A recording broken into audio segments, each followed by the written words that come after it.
how's it going? So today we're going to be planting a bunch of gorgeous Buddleias out in the south garden. Butterfly bush is the common name. We have 6 different varieties and they all look so pretty right now. Look at this color. And it's a tiny bit early, but usually early to midsummer through the rest of the year is the butterfly bush's time to shine. A few things that butterfly bushes share in common, no matter what variety you have, is that they do prefer full sun. That usually means a spot that gets 6 to 8 hours minimum of sun. I think the more the better for these plants. In fact, once they're established, they are drought tolerant, they do like the heat, and they perform the best when they get a ton of sun. They also need excellent drainage. They are prone to root rot, so you don't want to plant them in a spot that's boggy, that holds on to too much moisture for too long. You don't want to overwater them, all those things. If you have heavier soil like clay, you can still plant them, but just make sure to plant the root ball a little bit high. And what that will do is help facilitate water drainage. You don't want water to settle into the crown of the plant, which is right where the stem or the trunk comes out of the soil. You want water to run away from that instead.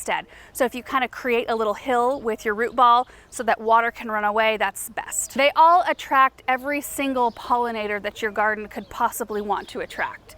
They're amazing for that. So hummingbirds, butterflies, honeybees, and they do it for most of the season. They also provide color for a ton of the season, and it depends on what variety. There are some that will start blooming earlier on, and I think that kind of goes for every single category of plants out there. We have one variety today called Lo and Behold Blue Chip Jr. that starts blooming really early summer, and then goes through a hard frost. But typical butterfly bushes start to bloom somewhere midsummer, and then they go through a hard frost. So they just bring a ton of color through the dog days. Usually after we've cut back a lot of our other perennials, you know, I'm starting to cut back salvia and veronica, cut back that first flush of blooms, and then they sit there for a while looking just green and nice but no color. That's where these butterfly bushes start to really shine. So they add color where your other plants really are lulling out for the hot part of the summer. The blooms are also fragrant. It's not an overwhelming fragrance. It's a very light, just pleasant smell, but it's very specific to butterfly bushes.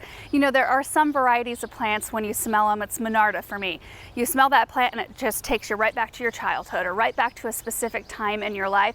Butterfly bushes are like that to me, and it definitely, when they're out in the sun, it's like that of most plants. During the middle of the day when it's real sunny and warm, the fragrance is amplified a bit. And they do not have to be deadheaded. Now that could be different for non-sterile varieties. Here in Oregon we cannot plant the non-sterile type. They have to be a sterile seedless variety of butterfly bushes. So usually in plants that will set seed, if you deadhead them, they typically are more productive in the bloom department.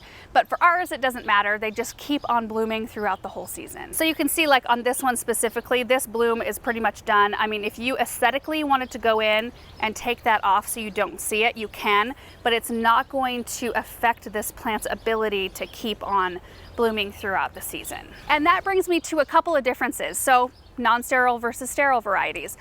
Here in Oregon, and then I think in Washington, those might be the only 2 states where you cannot plant the non-sterile type of butterfly bush because they are termed invasive in our states, even though that's really just for the western side of the states where they have conditions that are conducive for the spread of butterfly bushes. We don't really have those conditions here on the eastern side where it's high desert. They wouldn't spread, but we just kind of get lumped into the whole, you know, state's law, I guess. So it's kind of a shame because there are some beautiful varieties I would love to be able to plant here, like the Pugster varieties. They have huge, big, thick blooms. They're so pretty, but we can't plant them here. We can only do the sterile varieties, but there are a lot of those available. And then variety differences, of course, which will bring you different colors, different sizes, different growth habits. I'm planting 6 varieties, like I said, but they are from 3 different series. So one of them is a micro series, so very short, very compact, like dwarf size.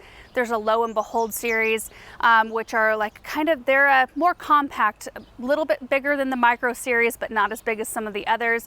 And then we've got some from the Miss series, which are like 4 to 5 foot size. And then there's a ton of other ones, like huge, big, massive butterfly bushes that grow 10 to 12 feet tall, which I'm not planting today, but they're pretty as well. Visit the plant shop for all of your Proven Winners plant needs.